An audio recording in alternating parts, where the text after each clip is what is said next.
कल परीक्षित महाराज श्रापित हो गए। उनको श्राप दे दिया ऋषि शृंगी ने। शृंगी ऋषि के पिता समक ऋषि के गले में राजा परीक्षित ने मरा हुआ श्राप डाल दिया। और वो सांप इसलिए डाल दिया कि राजा उस समय कुसंगत में पड़े थे।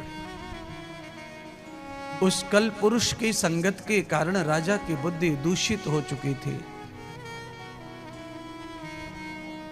इसीलिए राजा को यही भान नहीं रहा कि मैं क्या कर रहा हूं एक संत के साथ।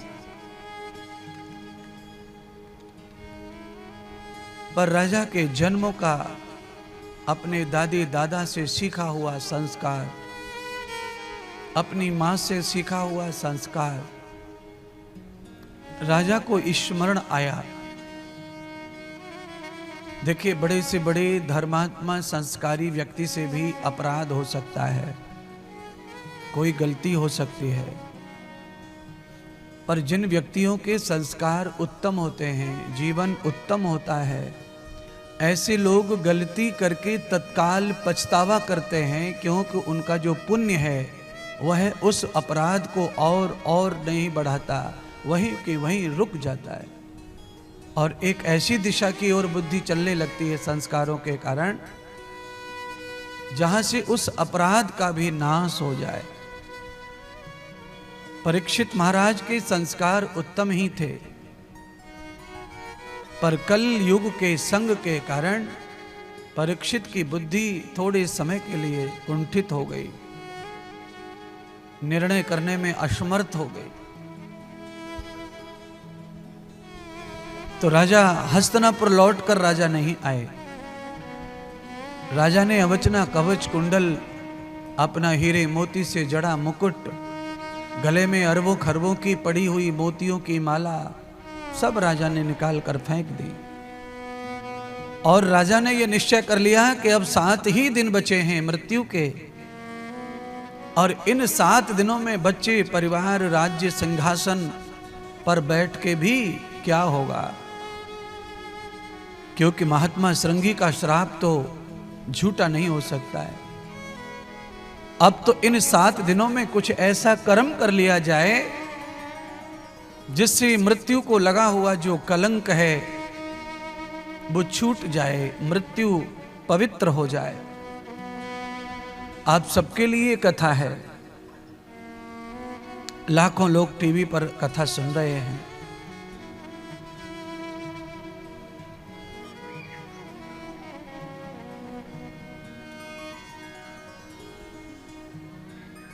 आप सब लोग भी इस कथा को समझने का प्रयत्न करना। हमारे और आपके पास, सबके पास 7 दिन हैं। आगे पुनः पुनः ये चक्र सप्ताह का चलता रहता है।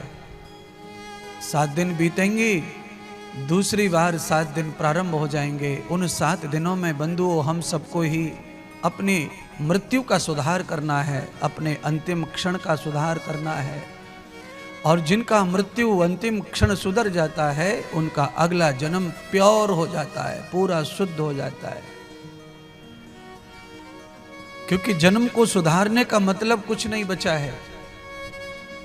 अब अगला जो कुछ होगा वो आपके लिए शेष रह गया है, उसमें ही आपको प्रयोग करना है कि आप अगले को सुधार पाएं। पीछे जो हो गया है वो तो आपके नसीब में जुड़ गया। अब आगे जो होने वाला है वो आप मैट सकते हैं, कोशिश तो कर ही सकते हैं। क्या करें कोशिश? राजा को मार्ग मिला, राजा को संत महात्माओं की आज्ञा मिली कि आप गंगा तट पर जाओ। वहां पर वीतरागी महात्यागी भगवान संत के रूप में श्री सुखदेव जी उपस्थित हैं। अगर उन्होंने तुम्हें स्वीकार कर लिया तो हे राजन, अवश्यमेव तुम्हारे अपराध का प्रायश्चित हो जाएगा और तुम्हारी मृत्यु को कलंक नहीं रहेगा। मरण तो सबको आना है, पर मरण कलंकित न हो, विशुद्ध मरण आ जाए तो मरण का अर्थ होता है भगवान की गोद में जाकर बैठना। हम जब भगवान की गोद में बैठते हैं तो हमारे जो लोग हैं परिचित, वो रोते हैं। इसलिए मृत्यु का बहुत ज्यादा शोक या दुख न करते हुए मृत्यु को सुधारने का प्रयत्न करना है।